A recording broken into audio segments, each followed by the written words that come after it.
మంచిర్యాలలో వైకుంఠధామం ఎలా ఉంటుందో ప్రదర్శించిన ఎమ్మెల్యే మంచిర్యాల జిల్లాలోని మంచిర్యాల పట్టణంలో గోదావరి నదీ తీరంలో పట్టణ ప్రజల సౌకర్యార్థం నిర్మిస్తున్న వైకుంఠధామం ఎలా ఉండబోతుందో శనివారం ఎం కన్వెన్షన్ హాల్లో ఏర్పాటు చేసిన వీడియో ప్రదర్శనలో పాల్గొన్నారు మంచిర్యాల జిల్లా కలెక్టర్ శ్రీ కుమార్ దీపక్, మంచిర్యాల శాసనసభ్యులు కొకిరాల ప్రేమసాగర్ రావు, జిల్లా డీసీసీ అధ్యక్షులు కొకిరాల సురేఖ, ఈ కార్యక్రమంలో జిల్లా అధికారులు, నియోజకవర్గ కాంగ్రెస్ పార్టీ నాయకులు, మహిళా నాయకురాళ్లు పాల్గొన్నారు. జాయిన్ చేసిన తర్వాత హైదరాబాద్లో ఉన్న మహాప్రస్థానం ఏమైనా ఉన్నాయి సేమ్గా దానికంటే ఎక్కువ ఫెసిలిటీతో పాటు ఇటు డిజైన్ మీ అందరికీ మనం ప్లాన్ చేసే దానికి మనం డిస్కషన్ చేసేసి ఫైనల్ చేస్తాం.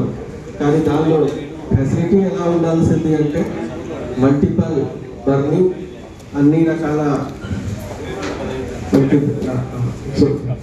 ఎలక్ట్రిక్ బర్నింగ్ కూడా ఉంటుంది.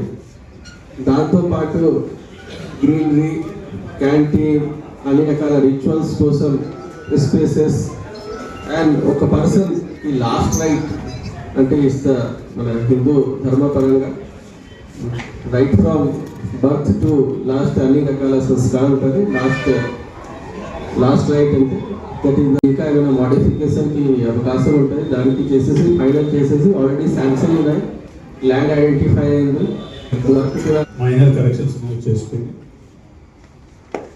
క్రిమిటోరియం డిఫరెంట్ వైకుంఠధామ పేరు అయితే కాదు, ఎందుకంటే వైకుంఠధామ పేరు ఏంటని చూసినాం, మీకు వార్తలు ఏమవుతారు వేరే పేరు మహాప్రస్థానం అంటే వాస్తవానికి అది చేసే ఉద్దేశం ఏంటంటే గేట్స్ ఆరోగ్యం ఏం చేస్తున్నామంటే మనం లోపలికి శ్మశానంలోకి వెళ్ళడం కాకుండా దేని పాటలో వెళ్ళి అంటే అండర్ గ్రౌండ్ కేబుల్ అనేది first private project mistake. Power under ground cable కావాలి, ఎలక్ట్రిసిటీ చేయాలి, ఫస్ట్ మన దగ్గర స్టార్ట్ అవుతుంది. మనం ఎక్కడ చూసుకున్న ఆ ప్రొడక్షన్